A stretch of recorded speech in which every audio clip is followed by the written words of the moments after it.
Muy buenas noches a todos y todas los que se van uniendo a esta celebración que entre la Unidad de Educación General de la Universidad del Sagrado Corazón y el Centro Sofía, el Centro para Reflexión Teológica, Acompañamiento Psicoespiritual y Acción Social de la Universidad del Sagrado Corazón, hemos querido organizar para conmemorar, para reflexionar juntos y juntas sobre el caminar de la teología y la praxis liberadora aquí en Puerto Rico, en memoria de los 50 años que este año 2021 celebramos de la aparición en Latinoamérica, la aparición oficial, si tú quieres, de la teología de la liberación. Con mucha alegría, con mucho entusiasmo, con mucho agradecimiento, tenemos en esta noche unos compañeros y compañeras de camino de distintas tradiciones cristianas, de distintos extractos de praxis aquí en Puerto Rico, que han querido unirse a esta celebración que hace la Universidad del Sagrado Corazón por esta efeméride significativa que lleva este camino de 50 años y que todavía está con capítulos pendientes en nuestra sociedad, en nuestras iglesias, en nuestra vida. Quien les habla es Fray Yamil Samalot Rivera. Soy profesor de la Universidad del Sagrado Corazón. Actualmente soy el director de la Unidad de Educación General y enseño en las áreas de teología, lenguas y literatura. Esta noche voy a estar sirviéndoles de moderador para este panel que me gusta decir, ¿verdad? Que es como un panel de lujo que podemos tener en esta noche con todos y todas ustedes para vivir este momento de celebración en la reflexión, que es la misión inicial o principal de toda institución universitaria. Antes de presentarles a nuestros panelistas, ¿verdad? Queríamos hacer un poco de contexto de por qué estamos celebrando estos 50 años de la teología de la liberación y por qué lo estamos haciendo hoy. Primero, lo que se ha, vamos a decir, escogido como este inicio de la reflexión teológica desde el paradigma liberacionista y que nos lleva entonces a una praxis, a una práctica de nuestra fe desde esa preocupación liberadora, es la publicación del libro Teología de la Liberación, Perspectivas, que seguramente lo que nos están siguiendo pues conocen de alguna manera. Este libro, que fue publicado por primera vez en 1971 en una edición en Lima, Perú, por el que ahora, antes no lo era, ¿verdad? Pero desde 2001 lo es, fraile dominico también como yo. Por eso hoy quise hacer esta, ¿verdad? Estar de hábito, ¿verdad? Porque somos hermanos de hábito. Es Fray Gustavo Gutiérrez, ¿verdad? Que ha sido un profeta en la sociedad peruana y luego pues en todo el quehacer teológico latinoamericano. Este texto, este trabajo sienta las bases, ¿verdad? Funda paradigma para que se desatara, después pues vamos a hablar un poquito más de eso, toda una corriente de pensamiento teológico y como característica específica de este tipo de pensamiento teológico, de una práctica, ¿verdad? No es una reflexión que se quede en la teoría, sino que nace de la vida y quiere incidir en la vida de las comunidades, en la vida de la estructura social en la que se desarrollan esas comunidades. Así que esa publicación en 1971 es la que nos hace celebrar estos 50 años de la teología de la liberación, contando desde esa publicación de Gustavo Gutiérrez, Teología de la Liberación, Perspectivas. ¿Por qué hoy? Bueno, hubo muchas razones, pero le quisimos dar un significado. Y es que estamos a punto de llegar al cuarto domingo de Adviento. Y en un cuarto domingo de Adviento, que va a ser este domingo próximo, ¿verdad? Pero de 1517, otro hermano mío de hábito, ¿verdad? Esto es un privilegio que tengo hoy en esta celebración, Fray Antón de Montesinos, desde la isla de la Española, tuvo una predicación que ha pasado a la historia a conocerse como el Gran Sermón de Montesinos, ¿verdad? El afiche que utilizamos para promover este conversatorio precisamente tenía una imagen de una gran estatua que hay en Santo Domingo de Antón de Montesinos, ¿verdad? Gritando a los cuatro vientos su protesta contra los colonizadores, ¿verdad? Con este gran grito, esta pregunta, ¿verdad? Estos que están esclavizando no son hombres, o sea, no son seres humanos, ¿por qué los estamos tratando como animales para el usufructo, ¿verdad? De la riqueza de nuestras islas caribeñas? Entonces, un cuarto domingo de Adviento de 1511, él, en nombre de su comunidad, ¿verdad? Que esto también es paradigmático en tiempos de sinodales, ¿verdad? En la Iglesia Católica estamos pasando por esta práctica y espíritu de sinodalidad. Él va a predicar lo que toda la comunidad había reflexionado, ¿verdad? No era solo a título personal, sino que los frailes de esa primera comunidad de dominicos en Santo Domingo redactó ese sermón que le tocó a él, ¿verdad? Decir con todas las consecuencias que eso tuvo. Así que le quisimos dar este símbolo, ¿verdad? De hoy que estamos tan cerquita del cuarto domingo de Adviento, tener esta celebración y esta reflexión. En esta noche nos acompañan muy generosamente cuatro amigos, amigas, compañeras y compañeros de camino que, como les decía, de alguna manera han trabajado, han vivido esta praxis liberadora, han trabajado a nivel intelectual este paradigma hermenéutico, ¿verdad? De pensar la vida, la teología, ¿verdad? La fe, desde el paradigma liberacionista. Y los vamos a estar escuchando hablando, ¿verdad? Desde sus diferentes experiencias. Solo así los voy a presentar muy rápidamente y luego pues ya los vamos a poder escuchar mientras vayamos trabajando las preguntas, ¿verdad? Que les vamos a estar haciendo. Con nosotros está y con nosotras en esta noche la hermana Idalia Seijo. Ella es hermana consagrada en la iglesia, en el cristianismo católico, ¿verdad? En la comunidad de Jesús Mediador en el barrio Volcán de Bayamón, un lugar muy paradigmático de la praxis liberadora aquí en la arquidiócesis de San Juan. Así que te damos la bienvenida, Idalia, y te damos las gracias por tu generosidad en participar esta noche. También está con nosotros y nosotras la doctora Nina Torres Vidal, conocidísima en el mundo de la Universidad del Sagrado Corazón porque es jubilosa, ¿verdad?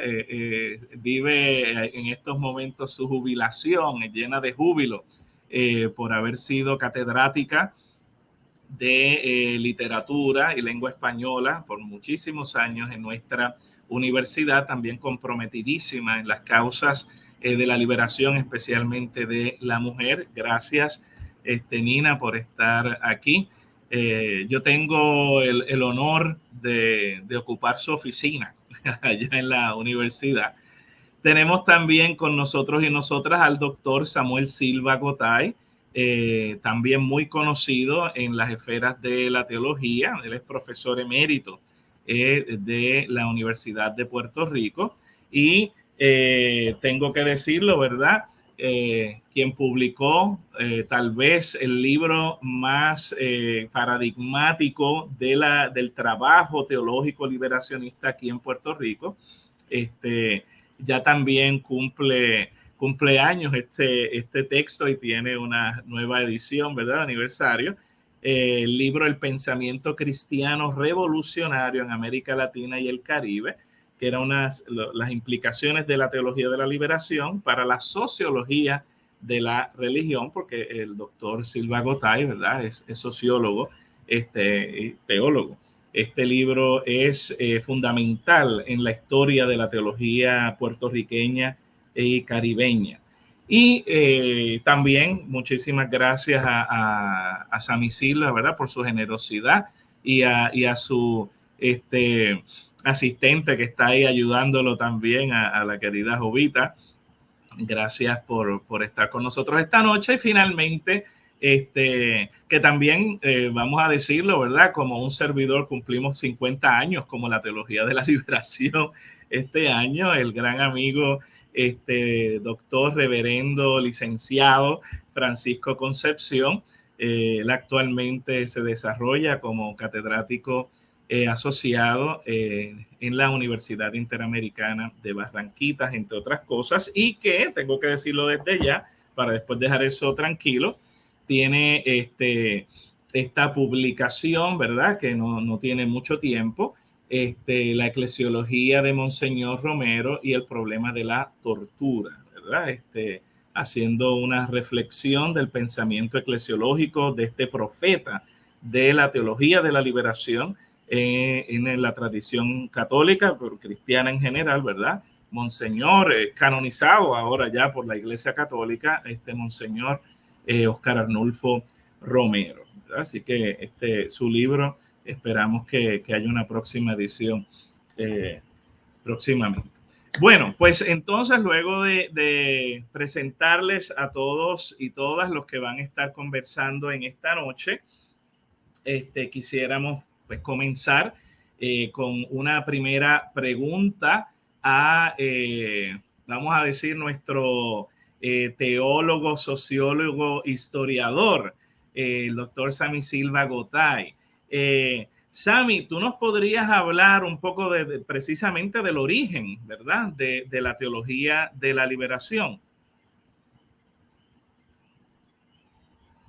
Tienes que poner el micrófono. ¿Me escucha? Aquí Jovita mi ingeniero me va a tener que ayudar. Te escuchan muy bien. Muy bien, ok, me escuchan. Bueno, sí, esta es una pregunta bien grandota.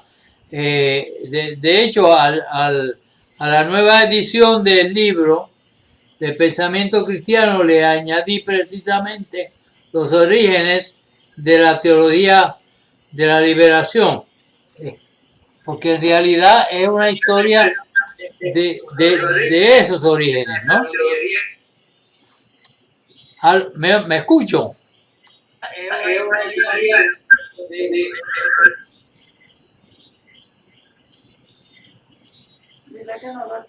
No lo escucho a ustedes. ¿Me escuchan? Sí, te escuchamos. Bueno, ok. Si me escuchan, entonces estamos bien. Sí, porque ese libro lo que hace es examinar las condiciones económicas, sociales y teológicas en que se dio el surgimiento de la teología de la liberación en la década del 60, que en realidad recoge la teología de la posguerra que había comenzado a surgir en el mundo entero, católica y protestante, pero que las condiciones específicas de América Latina le dan una concreción y una manera específica en cómo incorporar las ciencias sociales a la teología y un compromiso con la acción de cambio en América Latina que la hacen peculiar. La teología de la liberación tiene tres grandes temas que es el compromiso con los pobres, la crítica a las estructuras de injusticia y el llamado a la Iglesia a comprometerse con los pobres y con esa crítica a las estructuras de injusticia. Pero lo hace desde lo que son los cristianos y aquí la importancia de la hermenéutica del nuevo trabajo y estudio bíblico que hace cosa central la teología de la liberación. El rescate de toda la compromiso que aparece en la literatura bíblica de los profetas.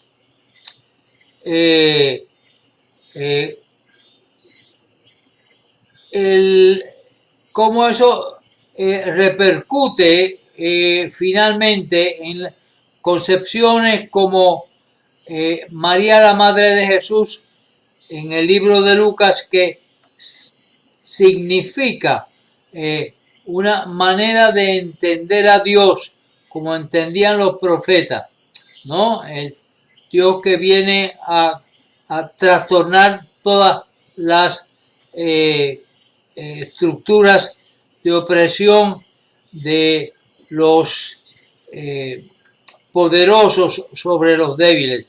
Y el mismo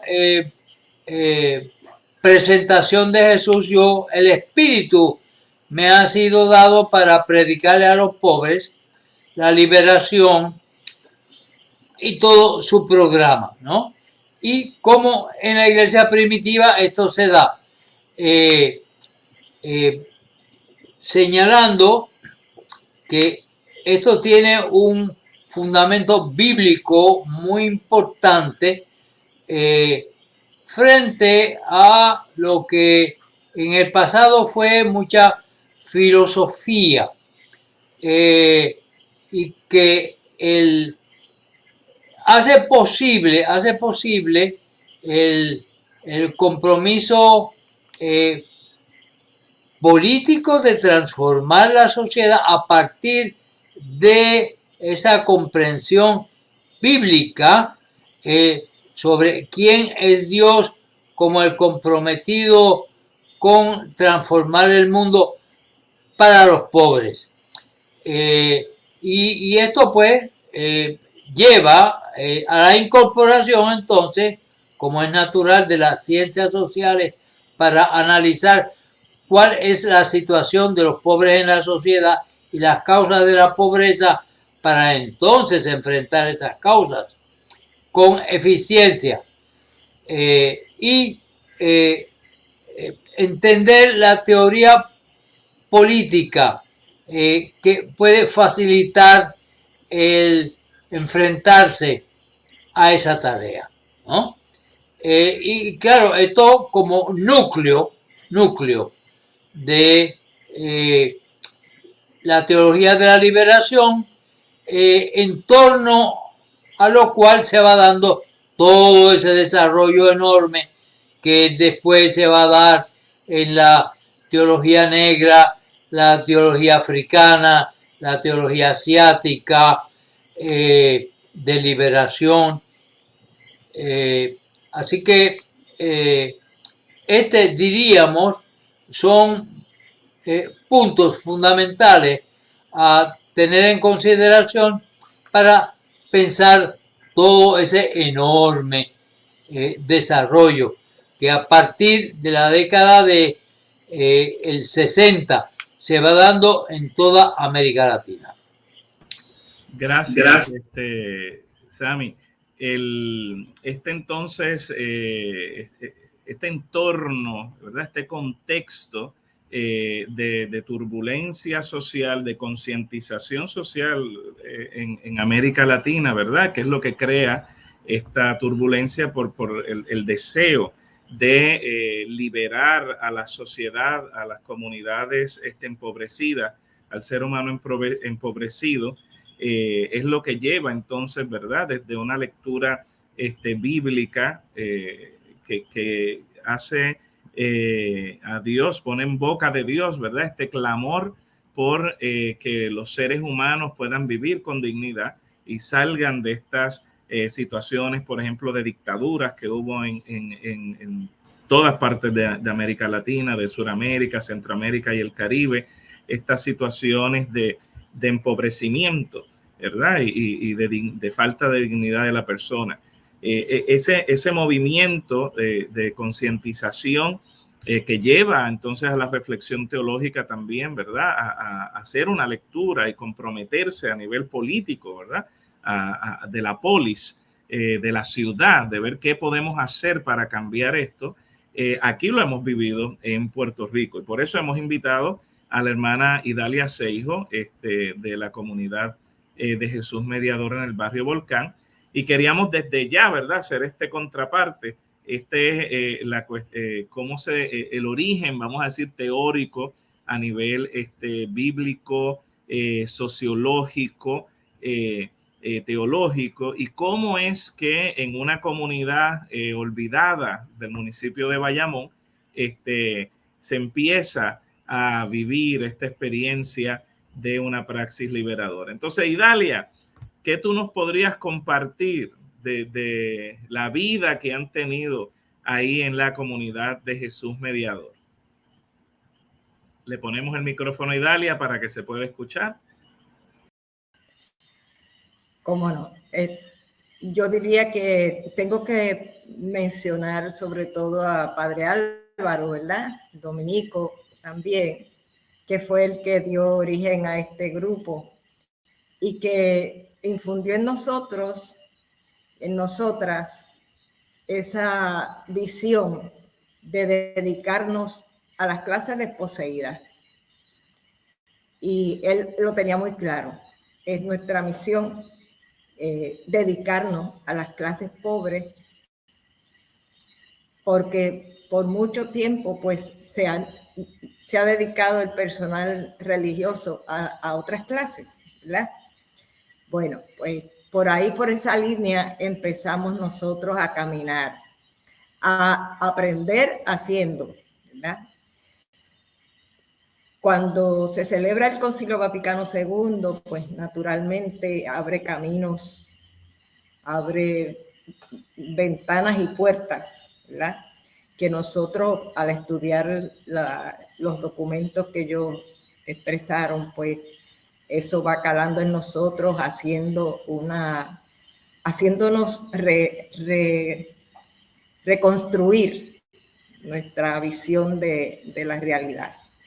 Y eso, completado con el encuentro de Medellín, de la Conferencia Episcopal Latinoamericana, pues nos llevó a nosotros a ir descubriendo ese camino de solidaridad con las clases desposeídas, porque del Evangelio, precisamente de Jesús, nosotros vemos ese empeño de Jesús a la gente de su tiempo, él aportarle para abrir la conciencia de su responsabilidad en este mundo, precisamente con aquellos que estaban quizás excluidos por sus condiciones, lo que fuera, ¿verdad?, en la sociedad de su tiempo. Y nosotros empezamos a analizar todo eso y empezamos a hacer una práctica donde comenzamos a trabajar con los problemas más cruciales que veíamos en la comunidad. Y uno de esos problemas grandes que tenía esta comunidad Volcán en ese tiempo era el problema de las aguas usadas que descargaban el centro comercial y otras empresas que se ubicaron más allá de la comunidad, pero que esas aguas usadas descargaban en la comunidad sin entubar. Eso era un problema muy serio que afectaba la salud de la gente y demás.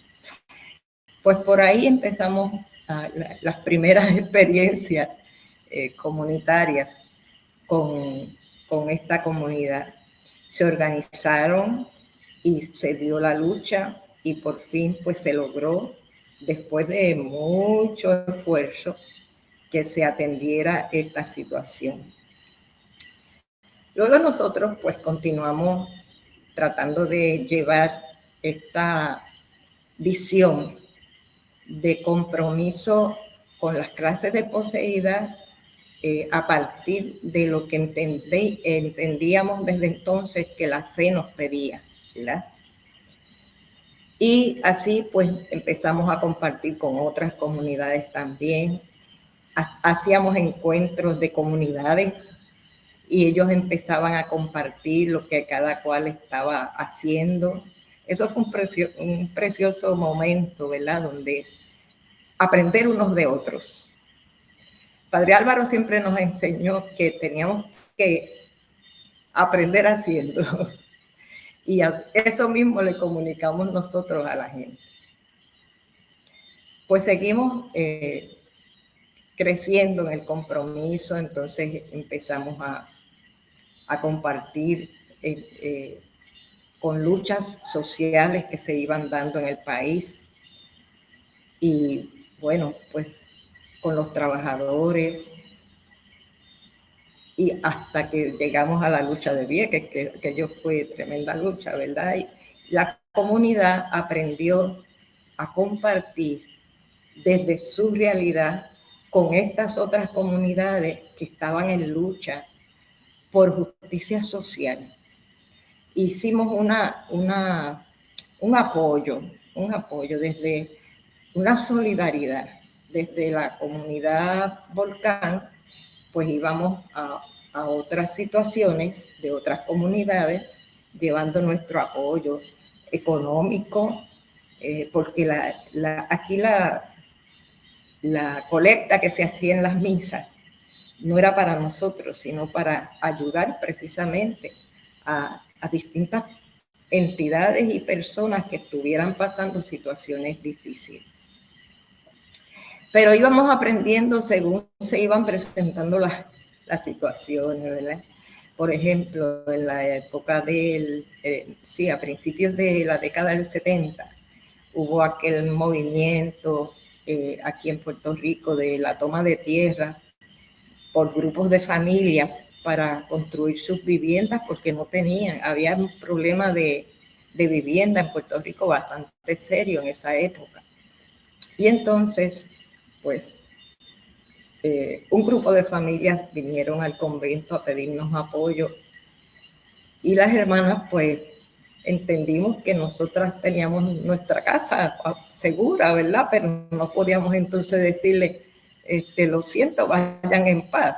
No, les dijimos, pues, cuenten con nosotros, vamos a ver cómo podemos ayudarles, ¿verdad? Y se dio una gran lucha por comunidades que rescataban terrenos que eran del gobierno, ¿verdad?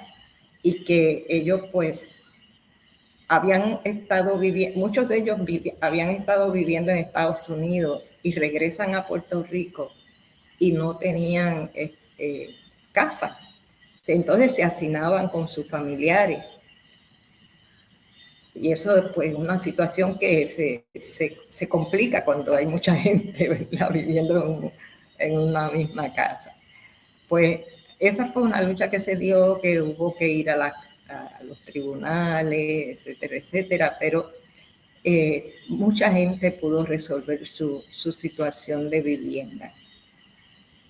Y así por el estilo, seguimos trabajando, buscando responder a las necesidades del pueblo pobre, del pueblo más sencillo, ¿verdad? Y así también pues llegamos a la lucha de Vieques, que entendíamos que era muy justa. allí nos solidarizamos con ellos. También la comunidad participaba ayudándonos para llevar ayuda económica. Las personas que estaban allí en campamento, pues le llevábamos alimentos, ¿verdad? Etcétera. También la presencia de nosotros. Y bueno, pues yo entiendo que fue un camino que nos requirió mucho esfuerzo, pero que fue maravilloso porque aprendimos a luchar por la justicia para nuestros hermanos, ¿verdad? Y aprendiendo en el camino. Eso es lo que puedo decir, con errores como todo el mundo, ¿verdad? Siempre se cometen errores y se aprende. De los errores se aprende. Pues muchísimas gracias, Idalia, por la experiencia que tú nos compartes.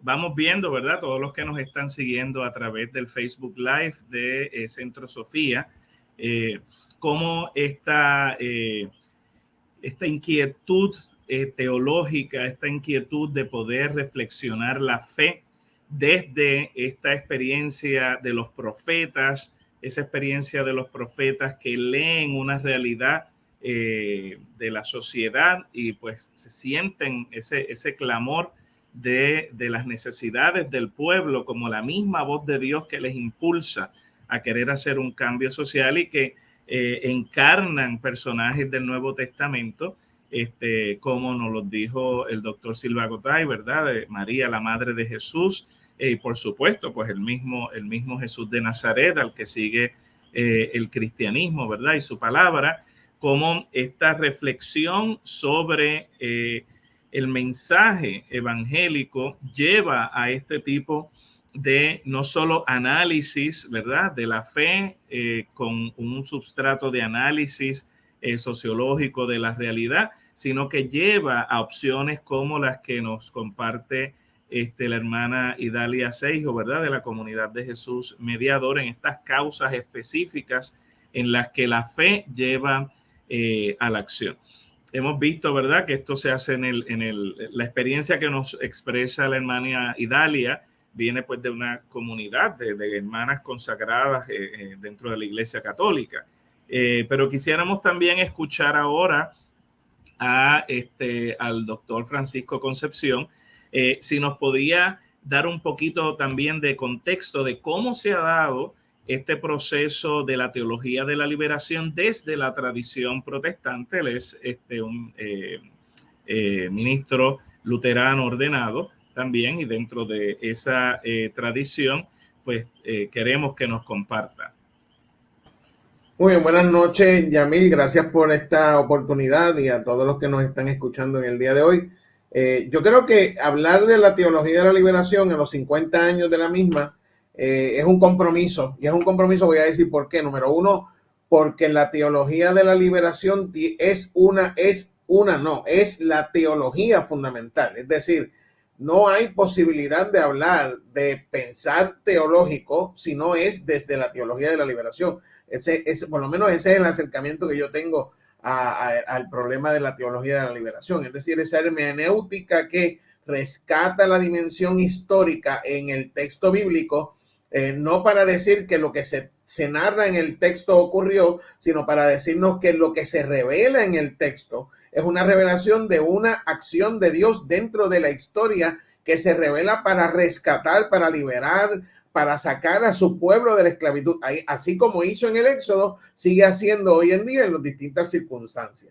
En el contexto del protestantismo, la teología de la liberación ha estado presente casi desde el mismo momento en el que surge el libro de Gustavo Gutiérrez, Teología de la Liberación, ¿verdad? Yo tengo una versión, una edición más reciente, pero este libro, que es un libro paradigmático, sale a la misma vez casi que el libro de Teología de la Liberación Negra de James Cone en los Estados Unidos, que pertenece a la Iglesia Metodista Negra, o el libro de Rubén Alves, que era presbiteriano brasileño, que estaba escribiendo en el seminario de Princeton, ¿verdad? Y escribe un libro que básicamente es fundamentalmente un libro de teología de la liberación. Por lo tanto, en el momento en el que esa teología ha comenzado a surgir en el contexto del catolicismo romano con el escrito de Gustavo Gutiérrez, surge también en otros sectores y no solamente cristianos, ¿verdad? La teología de la liberación comienza a manifestarse como una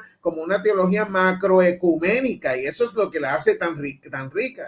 Y surge una teología de la liberación judía y una teología de la liberación palestina y una teología de la liberación negra y una teología de la liberación budista, etcétera, etcétera, ¿verdad? En otras tradiciones comienza también una reflexión parecida. ¿Cuál es la reflexión? Bueno, la que mencionó hace un momento Silva Gotay, que era la reflexión del descubrimiento de un Dios que se revela en la historia a través de la vida de los pobres, punto, ¿verdad? Y la hermana Idalia Seijo bien mencionaba que la experiencia de Jesús Mediador es la experiencia de esa comunidad cristiana que de pronto se ve interpelada por ese grito del pobre. ¿Y qué se puede hacer frente al grito del pobre? Pues responder, no hay otra alternativa, ¿verdad? Y entonces el protestantismo puertorriqueño ha hecho exactamente lo mismo. Yo tengo aquí una revista de la Cruzada Pro Rescate de Vieques de 1978, ¿verdad? Para Vieques Dios tiene un plan y la Marina otro, dice el folleto. Es un folleto que se publicó en aquella época. Miren, este folleto que tiene una resolución del Consejo de Estudiantes del Seminario Evangélico de Puerto Rico sobre el apoyo a la lucha de Vieques. De los estudiantes, una resolución aprobada por la Asamblea Anual de la Iglesia Episcopal Puertorriqueña sobre el apoyo a la lucha de Vieques, 1978. Luego tiene una resolución de la Iglesia Bautista de Puerto Rico en favor de la lucha de Vieques, ¿verdad? Es decir, esta teología que nos compromete con la lucha del pobre, con la lucha del excluido, con la lucha del que ha sido oprimido, es una teología que se ha manifestado fundamentalmente en nuestra tradición protestante desde la década de los 70. Una resolución de la Conferencia Anual de la Iglesia Metodista de Puerto Rico a favor de la lucha de Vieques, ¿verdad? Estas son tradiciones protestantes diciendo básicamente de lo que se habló durante ese momento como una gran causa, que era la lucha de Vieques. Eso siguió en otros momentos y de ahí surgió Misión Industrial, del protestantismo comprometido con la lucha de las comunidades, y de ahí surgieron grandes movimientos como es, por ejemplo, hoy en día, a la luz de la reflexión de la teología descolonizadora de Luis Rivera Pagán y otros autores que han escrito muchísimo sobre ese tema en Puerto Rico, la mesa de diálogo Martin Luther King. Si alguien me pregunta a mí, con esto termino, ¿cuál es el referente fundamental del protestantismo liberador en Puerto Rico hoy? En la mesa de diálogo Martin Luther King, una organización que busca ser una voz alternativa desde el cristianismo ecuménico de carácter profético que promueva y facilite el diálogo entre diversos sectores de la sociedad puertorriqueña, promoviendo las teorías liberacionistas. Es decir, la mesa de diálogo Martin Luther King es la concreción de ese protestantismo comprometido con esta teología de la liberación. Esta teología que supone el descubrimiento de un Dios que se revela en el rostro del oprimido, en el rostro del pobre, en el rostro del excluido, en el rostro de aquel que ha sufrido el embate del poderoso, ese Dios que se ha revelado en la voz de María, como aquel que derriba del trono a los poderosos y enaltece a los humildes. Y nosotros los protestantes puertorriqueños vemos en la voz del Magnificat de María una inspiración para ese compromiso con la lucha por la justicia.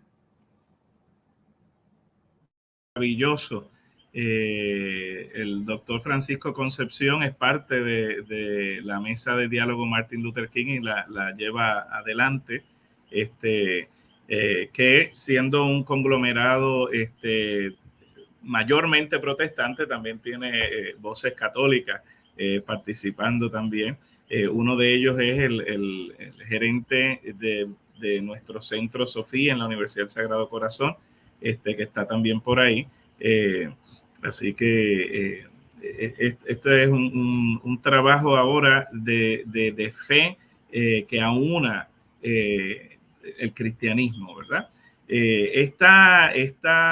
Este compromiso con los empobrecidos, con esta lucha contra los poderosos y las poderosas que hacen mal, se encarna en situaciones específicas como las que nos compartió la hermana Idalia, y en situaciones bien específicas de pobres entre los pobres, como pudiese ser, y lo es de hecho el caso de la mujer, ¿verdad? En la sociedad en general y la sociedad puertorriqueña.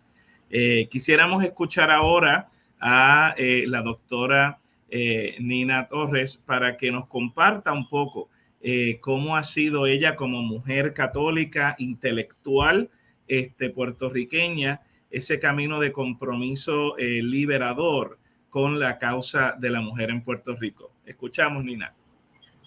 Gracias y muy contenta de estar con el doctor Silva Gotay, con Francisco y con la hermana Idalia. Mucha alegría que me da. Pues yo vengo a hablarles de un pobre que hemos olvidado y les vengo a hablar de un Dios que parece que no conocemos todavía. Ciertamente, hasta ahora no habíamos nombrado a las mujeres. Y asimismo, como ha pasado en este conversatorio, estoy segura que todo el mundo pensaba que las mujeres estaban ahí en algún sitio. Lo que pasa es que no están ni siquiera reveladas en la palabra. Asimismo ocurrió en las primeras décadas, ¿verdad?, de el proceso, el desarrollo de la teología de la liberación por los teólogos varones. No es que las mujeres no estuvieran presentes, las mujeres estuvieron presentes siempre. Las mujeres católicas estaban presentes, las mujeres protestantes estaban presentes. Lo que no estaba presente era la voz de ellas, ni la mirada de ellas, ni los problemas de ellas, ni siquiera el rostro de las mujeres. Y cuando digo las mujeres, los niños y las niñas también, que iban con ellas, siempre iban con ellas. Esas voces no estaban representadas de manera explícita en esta discusión. Pero eso no quiere decir que esas mujeres estuvieran calladas. En la década de los 70, en la década de los 80, las mujeres que hacían teología, las mujeres que empezaban a acercarse al estudio de la teología y las mujeres que en Latinoamérica estaban trabajando, tanto las religiosas católicas como misioneras y mujeres comprometidas protestantes, empiezan a trabajar juntas y empiezan a interpretar este proceso de liberación desde esa mirada de un Jesús que las acompaña, de un Jesús que vino a caminar con las mujeres también, hombres, mujeres, viejos, viejas, niños, niñas, ¿verdad? Pero las mujeres estaban allí y empiezan a reconocer que sus rostros no están allí, pero que ellas sí también pueden encarnar el rostro de Dios entre las comunidades. Claro, el feminismo está ayudando mucho en eso.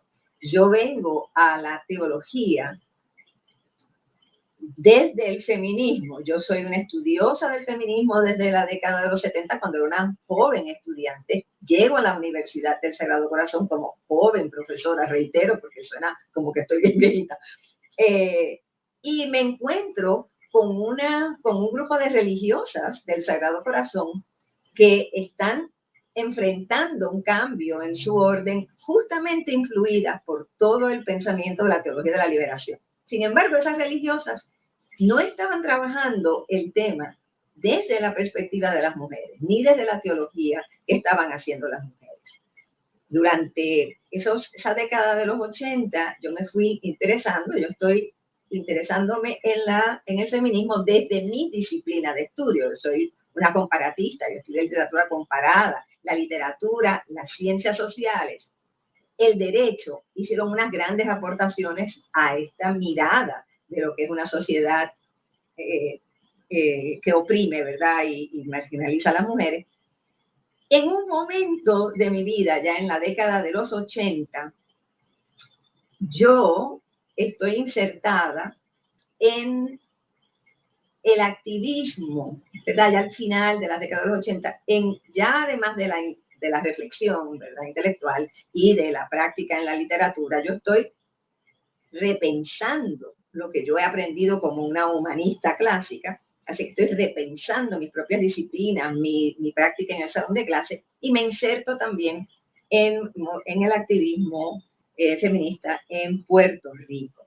En un momento interesante para mí, oigo que dice Teresa de Calcuta algo, y Teresa de Calcuta ni era feminista, ni era tampoco una figura principal en mi vida, pero ella dijo algo importante que resonó en mí, y fue: lo que yo hago lo puede hacer una trabajadora social, lo puede hacer una socióloga, lo puede hacer una psicóloga, lo puede hacer una doctora, lo puede hacer una abogada.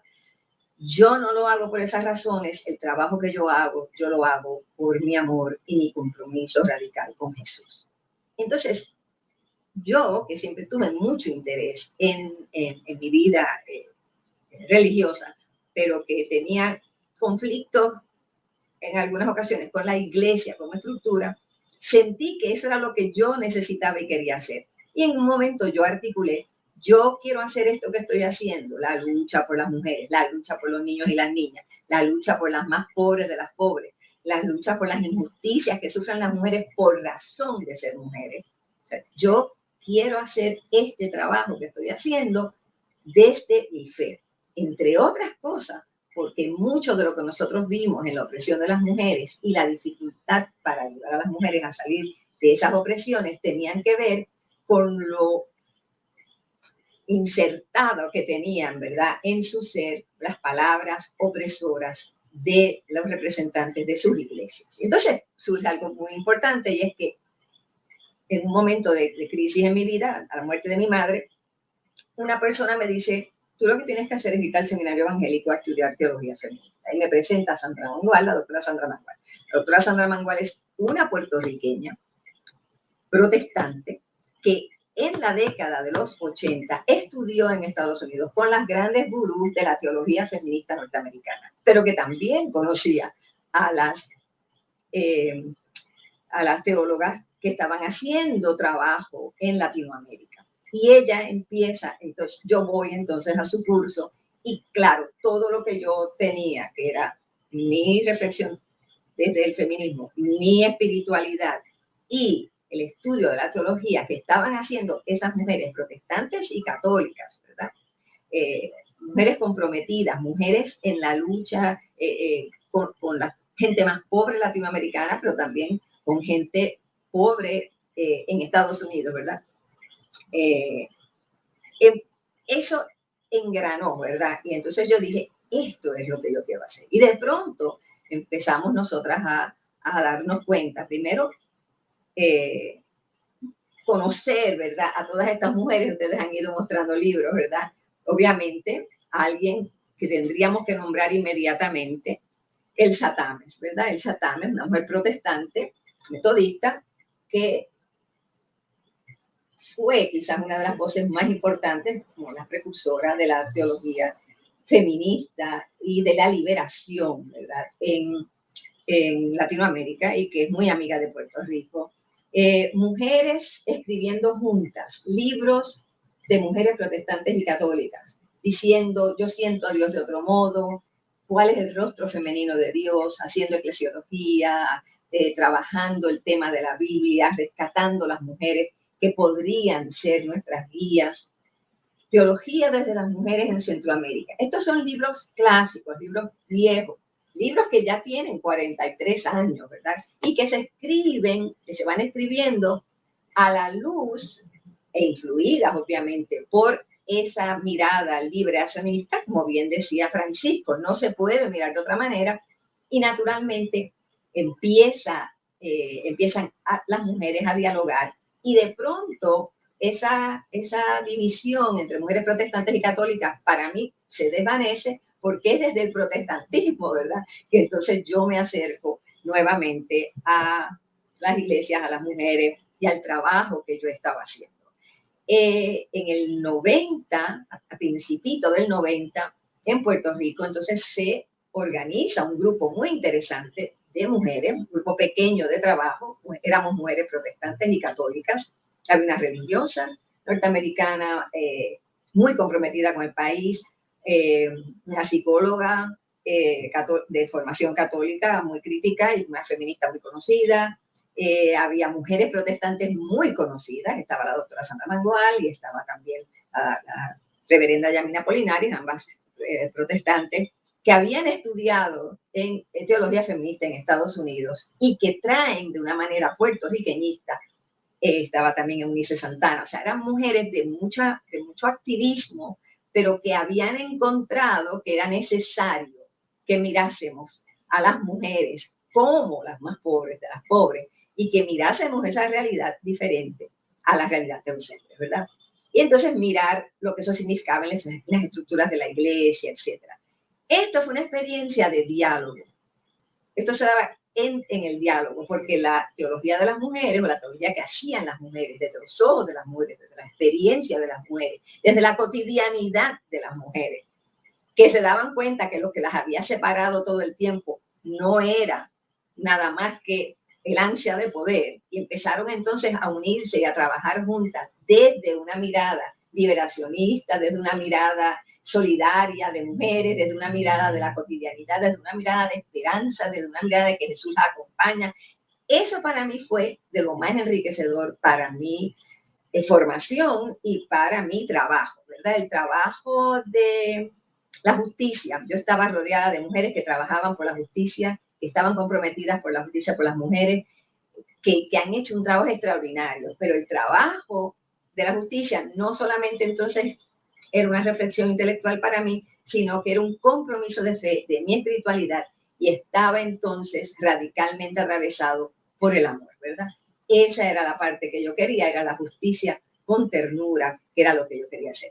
Ese grupo Comadres, por ejemplo, en el 90, fue un grupo extraordinario, novedoso en la vida de Dios. Habíamos tenido mujeres católicas y protestantes, feministas, comprometidas, ¿verdad? Teólogas, algunas, mujeres de fe, trabajando desde las iglesias, para la sociedad, insertadas en el discurso, en los discursos, en los problemas. Nos insertamos en Vieques. Dos de las compañeras fueron presas, ¿verdad? Una de ellas, la reverenda Yamina Polinares. Nos insertamos en los problemas de las mujeres y el trabajo. Nos insertamos en los derechos reproductivos de las mujeres. Pero nos insertamos con una mirada diferente. Al principio las preguntas a mí eran: ¿cómo tú puedes quedarte en una iglesia tan opresiva para las mujeres? Una opción era irme, hacer otra iglesia, irme. La opción de muchas mujeres de fe y de muchas teólogas, ¿verdad? Yo no soy teóloga, fue quedarse. Nosotros vamos a dialogar y desde aquí, y naturalmente apoyadas en los principios que la teología de la liberación nos daba, y apoyadas, como bien decía Francisco, ¿verdad?, en que Jesús se ha insertado, Dios se inserta en la historia para nosotras también. Nosotras pensamos con esperanza, porque es en la cotidianidad que se gesta la esperanza y la utopía, como ha dicho otro teólogo, que desde ahí nosotros íbamos a poder hacer un cambio importante. Todavía hoy, ¿verdad?, han pasado 42 años. Ahorita hablaremos de dónde estamos retrasadas, pero todavía hoy, además de la mesa de diálogo Martin Luther King, hay una pastoral de mujeres de justicia y género, que es un poco hija del CLAI, ¿verdad? Un poco hija de esa comunidad de mujeres para el diálogo y respuestas ecuménicas, que fue el grupo Comadres, aunque era un grupo de trabajo pequeño, reunió a montones de mujeres protestantes y católicas, venían mujeres judías, tuvimos después un grupo interreligioso, había mujeres musulmanas. Entonces, ese espíritu todavía queda todavía vivo y está ahora trabajando en la pastoral de mujeres de justicia. Y aquí lo dejo. Maravilla, Nina, muchísimas gracias. Esto no sé si para los que están siguiéndonos, que ya veo varios comentarios, ¿verdad? Esto es un banquetazo a la mente, al espíritu, que nos llena de alegría, pero también nos confronta, ¿sí? Un poco nos interpela a ver qué tipo de fe estamos viviendo, ¿verdad? Qué tipo de lectura estamos haciendo de las Sagradas Escrituras. Si va concorde a lo que es la exigencia de Jesús de Nazaret, y que vemos en todos estos testimonios, acercamientos que nuestros panelistas en este conversatorio nos están ofreciendo. Vamos ahora a una segunda ronda que queremos que sea un poco más breve, para tampoco cansarles, ¿verdad? Yo esto me lo estoy disfrutando muchísimo. Yo sé que ustedes también que nos siguen a través de Facebook Live de Centro Sofía también, ¿verdad? Pero no queremos abusar de las pupilas mirando para una computadora. De todas maneras, nos quedamos un ratito más, porque quisiéramos preguntarle a Samuel Silva Gotay, dos cositas. Una es de una pregunta que otro amigo teólogo, estudiante de teología por mucho tiempo, que nos está haciendo a través del chat, al doctor Samuel Silva Gotay específicamente. Si nos podía dar un poquitito, ¿verdad? Quisiéramos que ahora las intervenciones fuesen lo más breves posible, nuevamente pues para no alargarnos demasiado. Que nos diera un poquito, ¿verdad? Su pregunta y su inquietud, que de hecho es una pregunta que se ha hecho mucho a la teología latinoamericana, ¿verdad? Cómo la teología política europea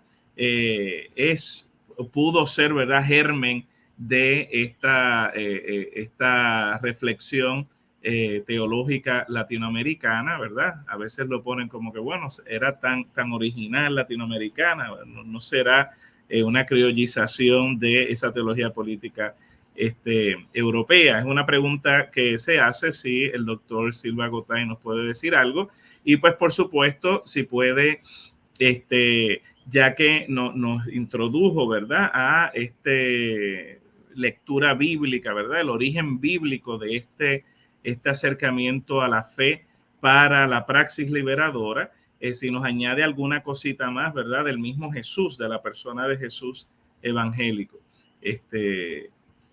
Te escuchamos.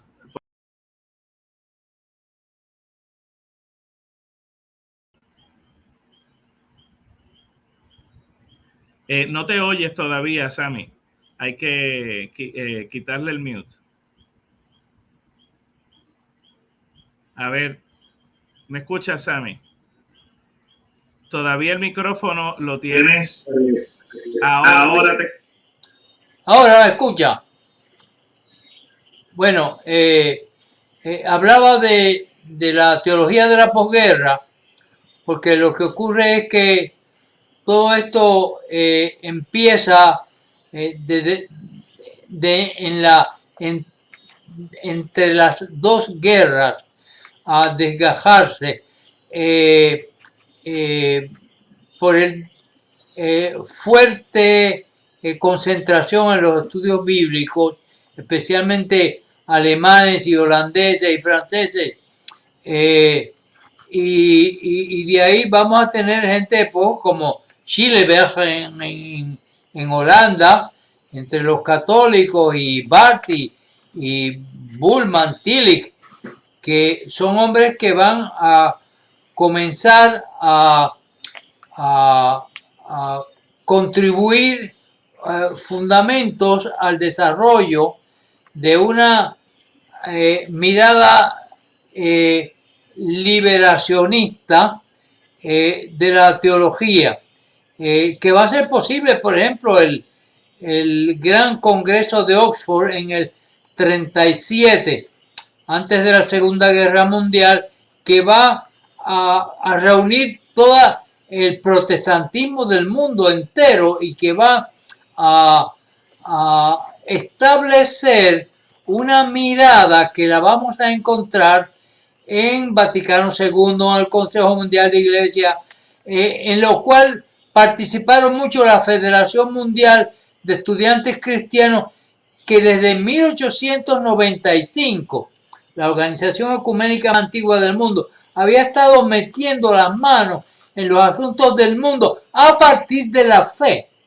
Y entonces esto va a generalizar no solamente entre ellos, sino también entre los estudiantes de Pax Christi de la Iglesia Católica. Semillas que van a hacer posible finalmente la teología de la liberación, porque esas semillas van a ser pensadas desde las condiciones específicas de América Latina. Y eso le va a dar, como dije, la especificidad a la teología latinoamericana. No recuerdo qué otra pregunta había mezclada con esa, pero esa era la primera que se presentó. Tú me dirás. La otra era Samuel, que nos agregaras algo más de la persona de Jesús misma en el Evangelio, ¿verdad? Como origen de una fe que busca la praxis liberadora. Sí, es muy importante cómo Jesús le da concreción a la religiosidad profética. Cuando uno encuentra en Mateo 25, por ejemplo, que es un texto muy radical, donde él dice que heredarán el reino de Dios solo aquellos que dieran de comer al hambriento, de beber al sediento, acogieran al forastero, vistieran al desnudo, visitaran al enfermo y al que estaba en la cárcel, lo vinieran a ver, porque esos son mis hermanos más pequeños. Esto es un texto de una extraordinaria radicalidad, porque tiene un carácter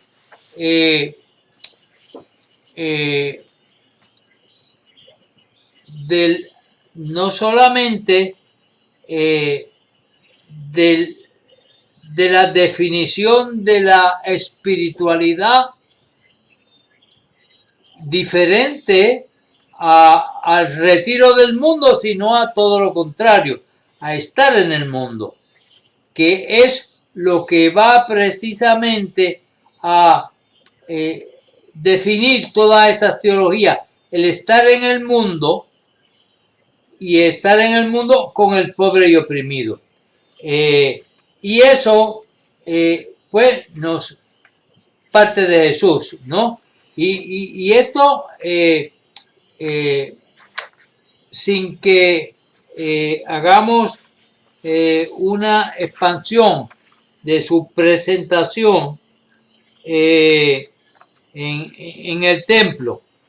El Espíritu del Señor está sobre mí, me ha ungido, me ha enviado a anunciar a los pobres,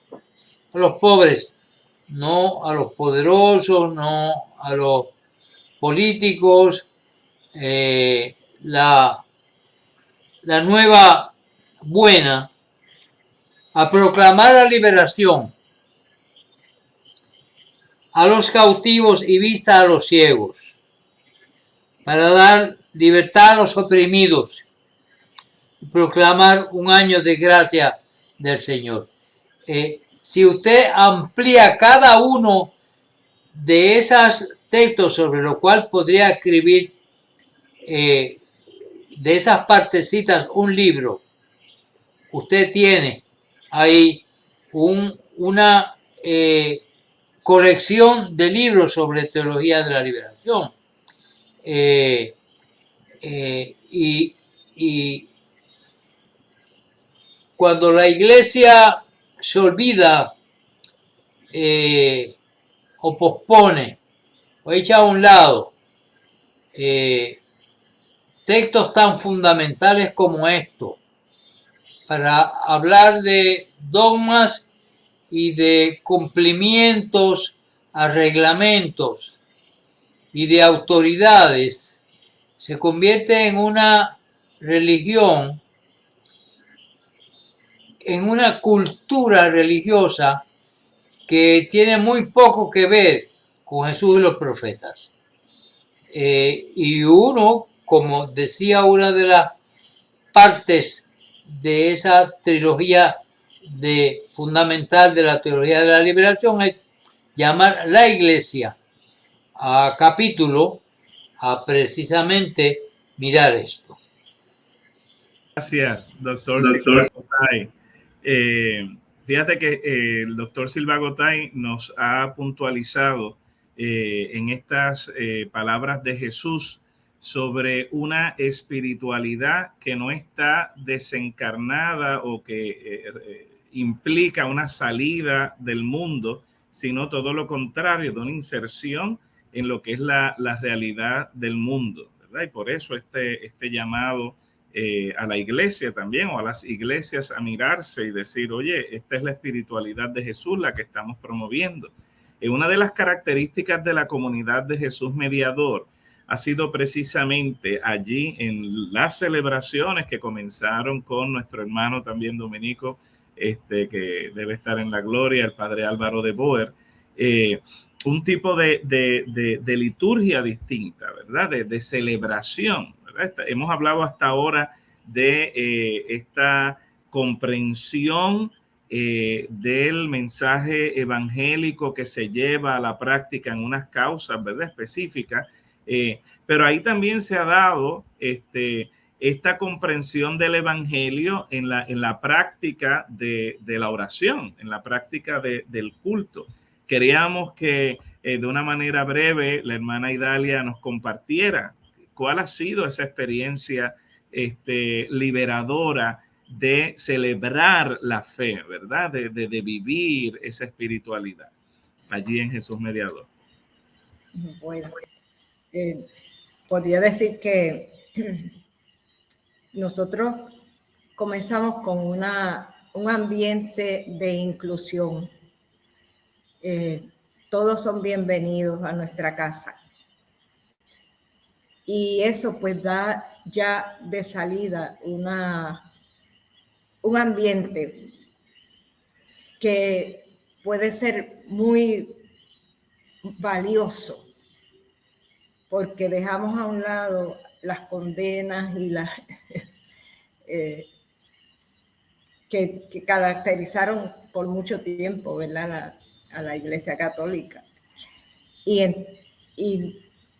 el hecho de reunirnos todos y ayudarnos todos, y en las celebraciones litúrgicas, revivir esa fe de que somos hermanos, estamos llamados a ser hermanos, pero en la realidad, no en las palabras bonitas, sino en la realidad. Ayudarnos los unos a los otros. Y que eso es lo que nosotros celebramos en las liturgias. Es decir que, y una cosa muy importante, la identidad cultural.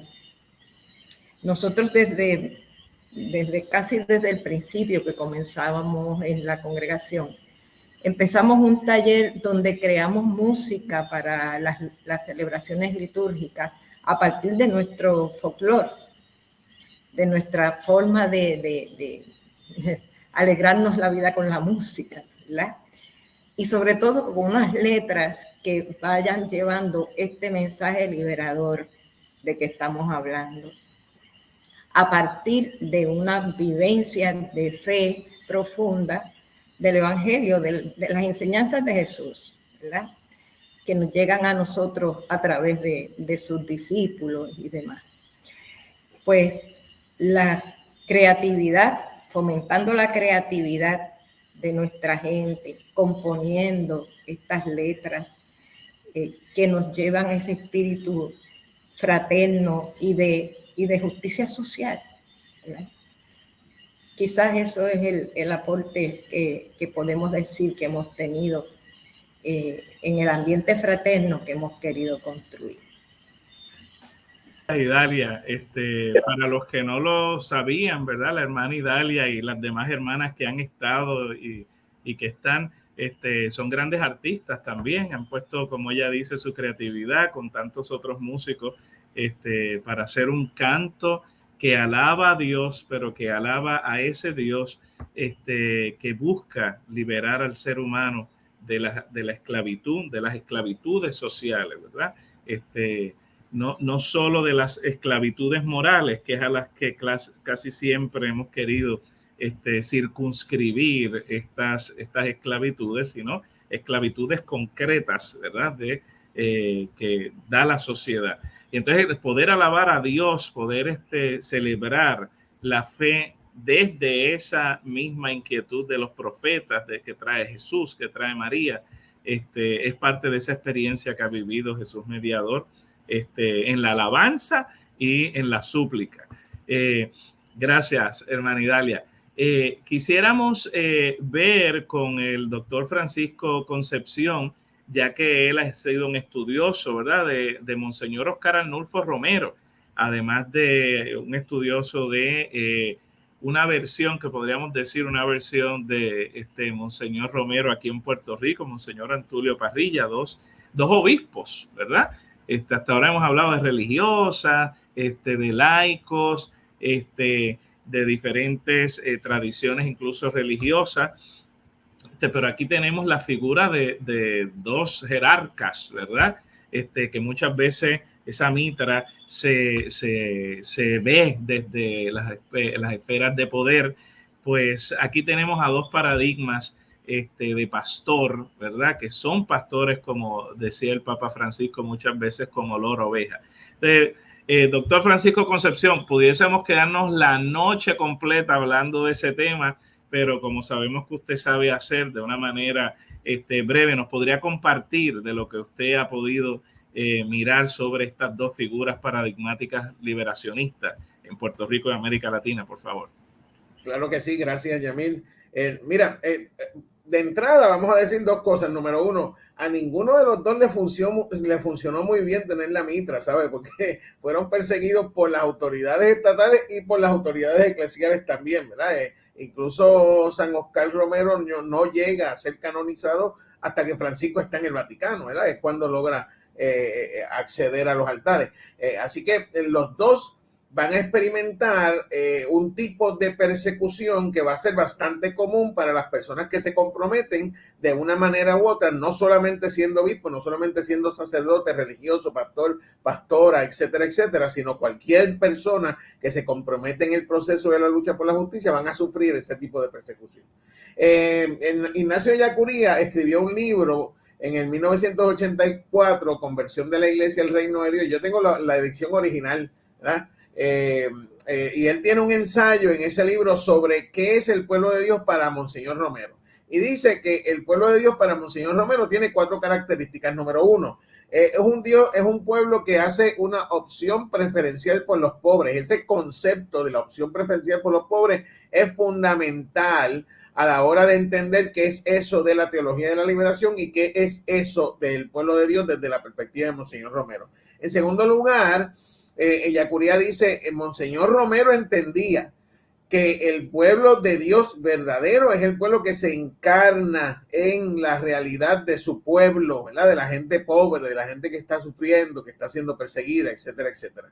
Tercero, ese pueblo de Dios se compromete con la lucha por la justicia, es decir, no es solamente hablar de amor, es entrar en, ¿verdad? Como hicieron las hermanas de Jesús Mediador, como hicieron los dominicos en Comerío, como hicieron los trinitarios en Coamo, es decir, todas estas organizaciones, todas estas iglesias, todos estos movimientos que en un momento dado u otro se comprometieron de verdad con la transformación, ¿verdad? Como decía Nina ahorita cuando hablaba del crecimiento o del desarrollo de una teología feminista en Puerto Rico, estas mujeres que vieron lo que estaba pasando y comienzan a comprometerse con la transformación de esa realidad, ¿verdad? Y por último, Monseñor Romero decía, ese verdadero pueblo de Dios que se compromete con la justicia, que entiende quiénes son los perseguidos y que además se va a involucrar directamente en la lucha del pueblo, va a sufrir persecución, que es exactamente lo que le pasó a ella y lo que le pasó a Monseñor Antulio Parrilla en el caso de Puerto Rico. Voy a terminar con Antulio Parrilla. Me parece que es un personaje extraordinario, me parece que tiene una teología que hay que estudiarla con mucho detenimiento, pero voy a hacer referencia a 4 cosas que él menciona en un ensayo que escribió sobre cuál es el deber del cristiano en Puerto Rico. Primero, no olvidemos que tanto Monseñor Antulio Parrilla, que no hace referencias directas a la teología de la liberación en sus discursos, en su homilía, etcétera, etcétera, pero todo es teología de la liberación. Monseñor Romero en El Salvador no solamente la menciona, se cuida de que lo identifiquen, ¿verdad? Desde el principio él dice, no, yo no soy de la teología de la liberación, pero claro, uno sabe por qué es que él estaba articulando ese tipo de reacción. En el caso de Monseñor Antulio Parrilla, Monseñor Parrilla dice, uno de los grandes problemas, unos grandes pecados en Puerto Rico es el colonialismo. Punto. Voy a decir lo que él dijo, ¿verdad? ¿De qué se trata ser cristiano en el Puerto Rico, que es una colonia? Se trata, número uno, de ser profetas, y él dice, es grave y pecaminosa la problemática colonial de Puerto Rico y el cristiano tiene el deber de denunciarla a los cuatro vientos. No es el único problema, no es tal vez el más relevante a la vida diaria de la gente, de los pobres, etcétera, etcétera, pero es un gran problema. Él lo identifica como el problema más importante en ese momento en el que está hablando. Por lo tanto, primero, para ser cristiano, en el caso de Puerto Rico, que donde se vive el pecado del colonialismo, lo primero que hay que hacer es profeta denunciando el colonialismo. Segundo, afirmar lo puertorriqueño. Él dice, tenemos que ir a buscar y estudiar nuestras raíces culturales para reafirmar lo puertorriqueño, que es lo que decía la hermana anteriormente cuando habla de la liturgia puertorriqueñista de Jesús Mediador, una liturgia puertorriqueñista que deberíamos rescatar en todas las iglesias en Puerto Rico, y no se está haciendo, ¿verdad? Todavía en algunas iglesias, y yo confieso que en la mía pasa, cantan unas tonadas que a mí me dan sueño más que otra cosa, ¿verdad? En tercer lugar, dice Monseñor Parrilla, el cristiano, y esta es la más controversial, y la repito porque yo estoy de acuerdo con él, en el caso del colonialismo, la única manera de ser cristiano es ser apóstol de la independencia, punto, ¿verdad? Monseñor Parrilla en eso no tenía ningún problema, por eso es que era el obispo titular de Ucre, ¿verdad? Era obispo titular de ningún sitio. Y por último dice, y la cuarta manera de hacer cristiano en el contexto del pecado del colonialismo en Puerto Rico es vincularse a algún movimiento, a alguna organización o algún tipo de asociación que promueva la unidad entre los distintos sectores independentistas. Así que Monseñor Parrilla tenía una visión bien concreta de qué se trataba ser cristiano. ¿De qué se trata en el caso de El Salvador? El compromiso con los pobres, el compromiso con el excluido, el compromiso con el perseguido, el compromiso con aquellos que estaban siendo asesinados por el ejército, y en el caso de Puerto Rico, el compromiso con la descolonización de Puerto Rico. Así que yo creo que ambos son buenos modelos para que nosotros miremos y nos demos cuenta de que sus llamados siguen siendo relevantes hoy en el siglo XXI. Gracias, Paco, excelente. Como nos pone una de las que nos está siguiendo a través de este Facebook Live, este conversatorio que estamos teniendo, que era lo que queríamos, ¿verdad? Es de celebración de estos 50 años, pero nos está tocando el corazón y nos está encendiendo la chispa, ¿verdad? De cómo estamos viviendo nuestro compromiso evangélico. Así que gracias, Chabela, por tu aporte en este Facebook Live. Para entonces concluir, vamos a ver si logramos terminar a las 8:30, ¿verdad? Los habíamos invitado para 1 hora, pero estas cosas tan buenas, ¿verdad? Duran un poquito más. Quisiéramos cerrar con la sabiduría de la doctora Nina Torres Vidal, dándonos, ¿verdad? Porque nos prometió en lo que comenzó a hablar, ¿verdad? Hay unos asuntos pendientes de esta sociedad puertorriqueña, de esta cultura puertorriqueña, con la justicia social, ¿verdad? Y esto pudiese ser de alguna manera una buena conclusión de nuestro conversatorio, teniendo a Nina, sagradeña de corazón, compartiéndonos estas inquietudes sobre nuestra sociedad puertorriqueña. Nina, te escuchamos para cerrar con broche de oro. Muy bien, bueno, esta sagradeña de corazón se siente muy orgullosa de lo que ha estado haciendo la Universidad del Sagrado Corazón por insertarse en esta discusión y por insertarse durante décadas, ¿verdad?, en la discusión de lo que debe ser la justicia social para todo el mundo, y particularmente ha hecho un trabajo con la justicia social para las mujeres, igual para las personas con diversidad funcional, igual para las personas LGBTQ. O sea, la Universidad del Sagrado Corazón ha abierto su oído y su corazón a los temas, ¿verdad?, del momento, a lo que Jesús nos dice que tenemos que hacer, atender la realidad que les toca vivir. Así es que la Universidad del Sagrado Corazón está tratando de tener su presencia en esta sociedad. Pero hay unas cosas importantes que quiero decir rapidito. Primero, todavía en Puerto Rico hay una gran ausencia dentro de las estructuras de las iglesias. No es que no hayamos avanzado, hemos hecho camino y ciertamente hay diferentes lugares donde en mayor o menor grado estos temas ya se están discutiendo, aunque no se están incorporando a la práctica ni incorporando al lenguaje habitual y cotidiano de la iglesia, ¿verdad? Tenemos actividades en torno a la justicia social, actividades en torno a denunciar la violencia en contra de las mujeres o hablar sobre la presencia de las mujeres en nuestra sociedad y la justicia para ellas, pero no se ha incorporado todo ese cuerpo de teología que las mujeres han estado haciendo, no para las mujeres, sino desde las mujeres para la sociedad, para la humanidad, ¿verdad? Para todos y todas. Es un diálogo amplio que tiene que incluir a todo el mundo y todas las voces y tiene que incorporarse en lo que se llamaría, ¿verdad?, esa teología normativa o clásica o, ¿verdad?, real y universal que realmente ha dejado fuera tantas voces.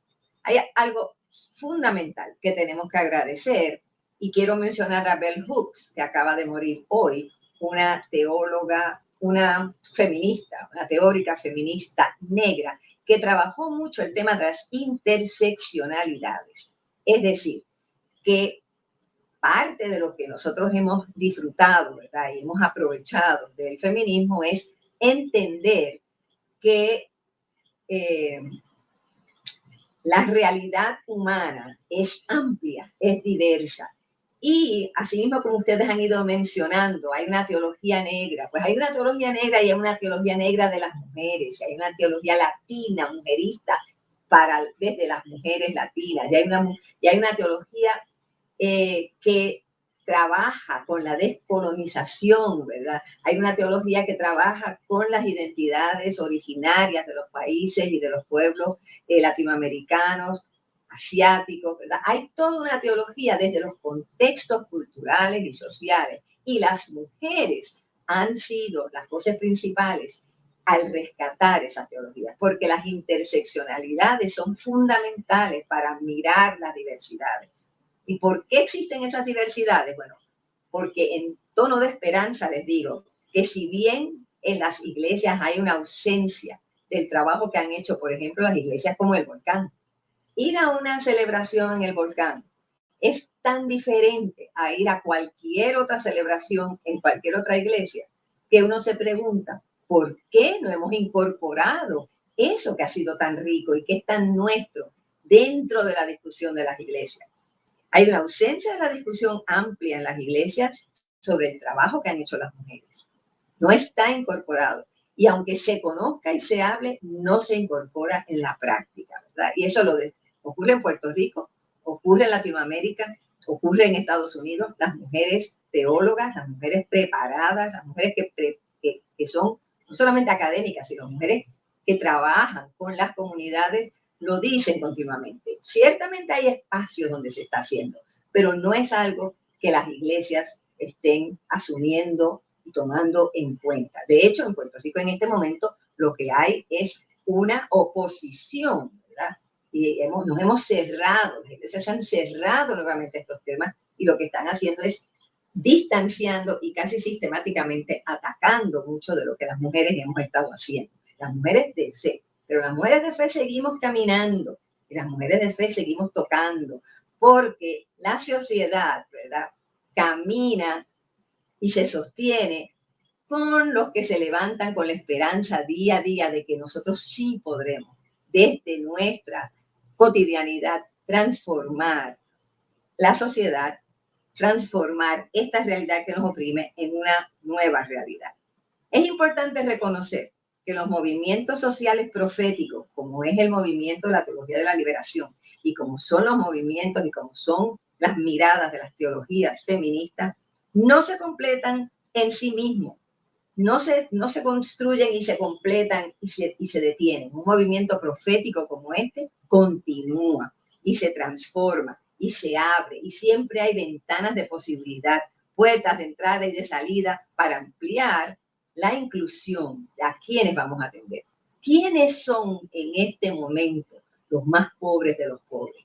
¿Cuál es el tema que no se está trabajando adecuadamente, que no se está mirando? Que sí hay unos grupos que estamos trabajando, pero que la iglesia no quiere enfrentar. Mire, hay una comunidad de hombres y mujeres que pertenecen a las comunidades LGBTQ que no están siendo incorporadas en las discusiones.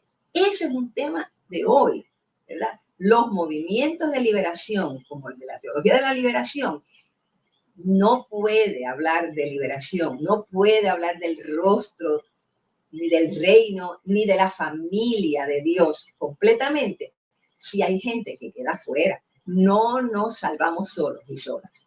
No nos liberamos solos o solas, ¿verdad?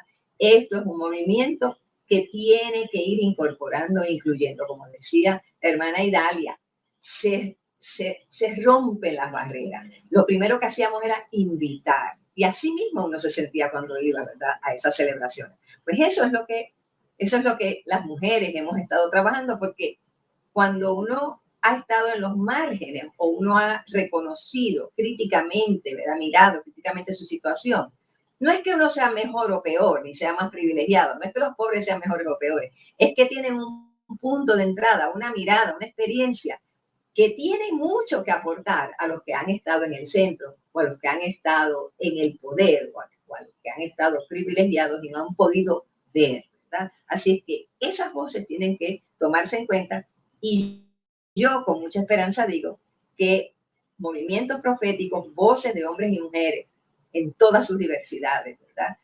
De todas las clases, de todas las edades, de todos los lugares, esas voces proféticas que nosotros hoy reconocemos, siguen trabajando, siguen luchando.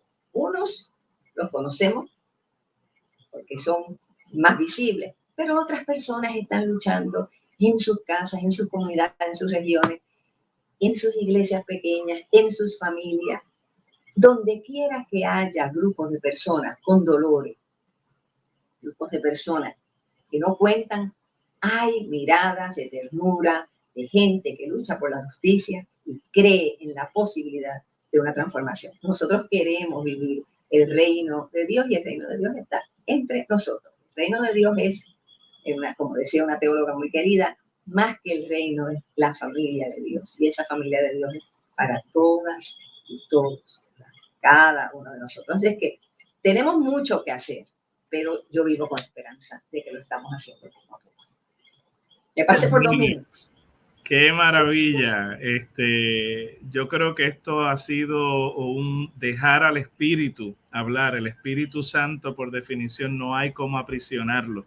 Y mientras ese Espíritu de Jesús que nos fue prometido, ¿verdad?, desde esa experiencia que creemos de Jesús resucitado, ese Espíritu va a continuar guiando a las comunidades, porque esa es la iglesia, ¿verdad? Es el pueblo de Dios que va buscando esa familia. Qué lindo como y profundo como nos los comparte Nina, ¿verdad? Ese reino de Dios es la familia de Dios. Quisiéramos agradecer de todo corazón, primero que nada, a estos 4 hermanos, hermanas, amigos, que han sacado de su tiempo, inclusive rompiendo barreras tecnológicas para estar con nosotros y nosotras en esta noche en que queríamos. Gracias, y lo tengo que decir públicamente, al deseo del doctor Francisco Concepción, que se nos acercó hace meses ya y me dijo: Yamil, tenemos que hacer algo para que Puerto Rico celebre los 50 años de la teología de la liberación, y pues se nos dio, ¿verdad? Agradecerles a cada uno, a cada una por estar con nosotros y nosotras en esta noche, a todos los que nos han seguido a través de este Facebook Live, ¿verdad? Tenemos hasta estudiantes de teología por allá por Houston, Luis Padilla, tenemos a la profesora Marinilda Fuentes también, que en el chat, ¿verdad? Nos decía que hay comunidades como esa también en Yauco, en Comerío, en La Perla, en el Viejo San Juan.